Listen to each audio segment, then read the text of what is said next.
और विनोद ठाकुर कुमार प्रताप के बच्चे थे। उन दिनों गर्मी का मौसम चल रहा था। तारा विनोद अपने माता पिता के साथ अपने गांव में छुट्टियां मनाने गए हुए थे। गांव में उनकी एक बहुत बड़ी हवेली थी। दूसरी ओर उनके दादा का नाम उनके इलाके में काफी प्रसिद्ध था, क्योंकि उनके दादा भूत प्रेतों का खात्मा करके मासूमों की जान बचाया करते थे। तारा और विनोद बचपन से ही अपने दादाजी के किस्से सुनते आ रहे थे। फिर एक शाम वो दोनों खाना खाने के बाद हवेली के तहखाने में चले जाते हैं। तभी वहाँ एक पुराने बक्से के अंदर उन्हें एक किताब मिलती है। उस किताब के ऊपर तरह तरह के डरावने चित्र बने हुए थे। लगता है ये वही किताब है जिसके जरिए दादाजी भूत चुड़ैलों को वश में किया करती थी। हाँ, मैंने एक बार पिताजी के मुंह से ये बात सुनी थी। मुझे पूरा यकीन है कि ये वही किताब है। इसका मतलब इस किताब का इस्तेमाल करके हम भी भूत चुड़ैलों को वश में कर सकते हैं। हाँ बिल्कुल, इसमें दादाजी ने हर प्रकार के मंत्र लिखे हुए हैं। फिर सोचना क्या, हम आज ही हवेली के पीछे वाले जंगल में जाकर किसी खतरनाक चुड़ैल को अपने वश में करेंगे। लेकिन तभी वहाँ उन दोनों की माँ विशाखा आ जाती है। तुम दोनों का दिमाग खराब हो गया है क्या?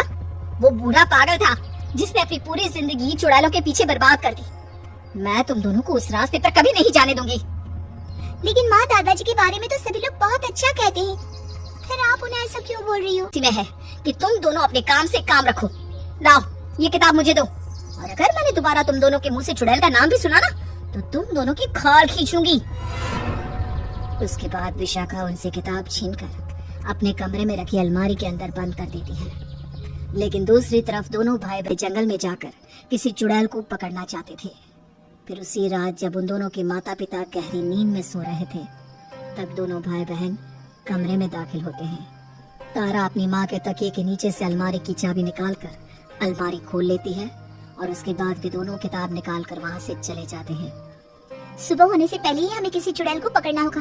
चल जल्दी से चलते हैं। दोनों भाई बहन हवेली के पीछे वाले जंगल की ओर निकल जाते हैं। लेकिन जंगल के थोड़ा अंदर जाते ही वहाँ की डरावनी आवाजें सुनकर विनोद घबराने लगता है। दीदी ये जंगल तो बहुत ही घना और डरावना लग रहा है। चल दीदी, यहाँ से वापस चलते हैं।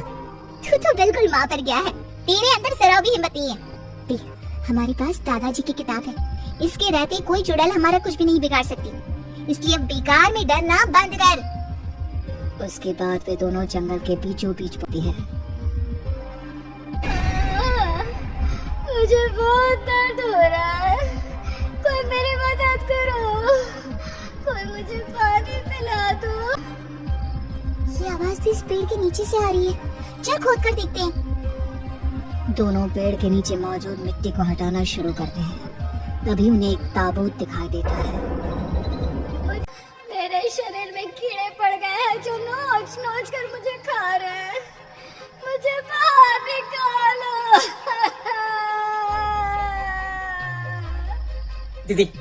दीदी लगता है कि इस ताबूत के अंदर कोई चुड़ैल कैद है। पसीने छूट रहे हैं। चल दीदी चल, यहाँ से चलते हैं। नहीं, अब मैं अपनी पहुंचा सकती। उसके बाद तारा किताब खोलकर चुड़ैल को पकड़ने के मंत्र पढ़ने लगती है। लेकिन तभी अचानक ताबूत के अंदर से चुड़ैल का हाथ बाहर निकलकर तारा के हाथ से किताब छीन लेता है। फिर अगले ही पल ताबूत खुल जाता है और एक खतरनाक चुड़ैल बाहर निकल आती है। आखिरकार मैं आजाद हो गई।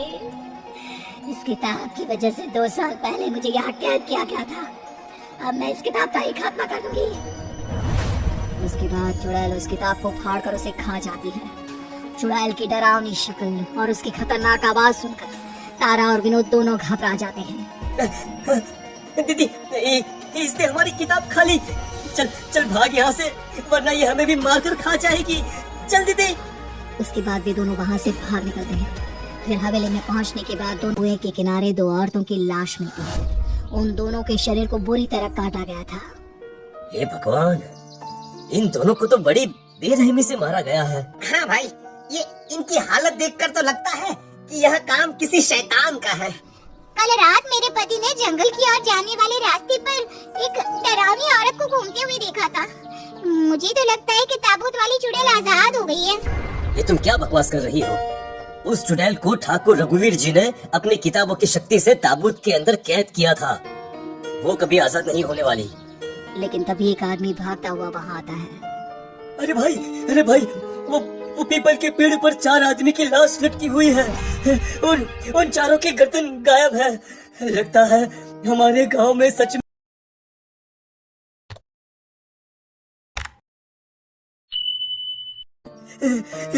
क्या?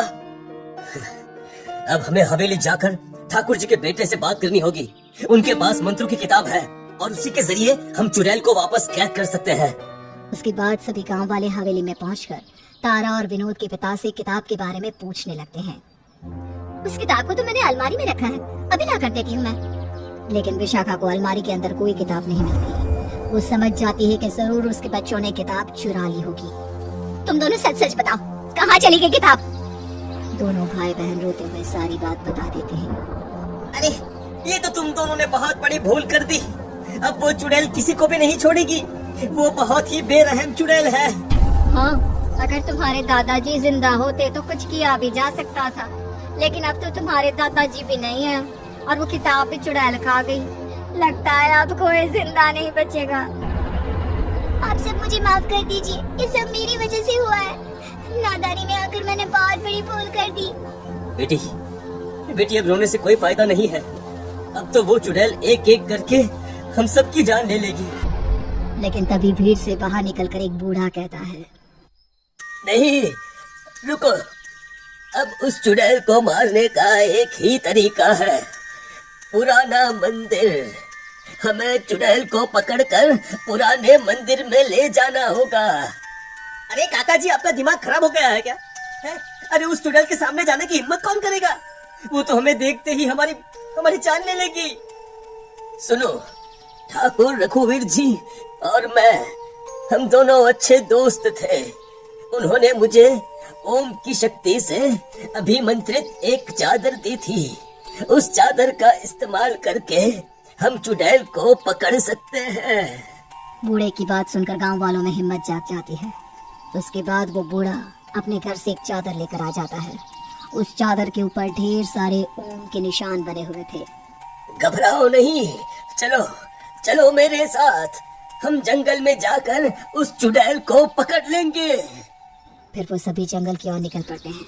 तभी उन्हें ताबूत के अंदर से चुड़ैल के रोने की आवाज सुनाई देती है। चुड़ैल दुखी होकर जोर जोर से रो रही थी। मैं इतने सालों से तड़प तड़प कर इस ताबूत के अंदर कैद रही। अब एक एक कर मैं सभी गांव वालों को मौत के घाट उतार दूंगी, तभी मुझे सुकून मिलेगा। चुड़ैल इस वक्त अपने ताबूत के अंदर है। इससे पहले कि वो बाहर निकले, हमें फौरन इस चादर को ताबूत के ऊपर डालना होगा। उसके बाद गांव का एक आदमी हिम्मत करके बूढ़े से चादर ले लेता है और दौड़ता हुआ उस ताबूत के ऊपर फेंक देता है। चादर के ताबूत के ऊपर जाते ही चुड़ैल तड़पने लगती है और डरावनी आवाज में चिल्लाना शुरू कर देती है। अब चुड़ैल इस ताबूत से बाहर नहीं आ पाएगी। चलो चलो इस ताबूत को पुराने मंदिर में ले चलो। मंदिर में शंकर भगवान की एक बहुत बड़ी मूर्ति थी। ताबूत को मूर्ति के सामने रखकर बूढ़ा चादर हटा देता है। शंकर भगवान की मूर्ति को देखते ही चुड़ैल तड़पने लगती है।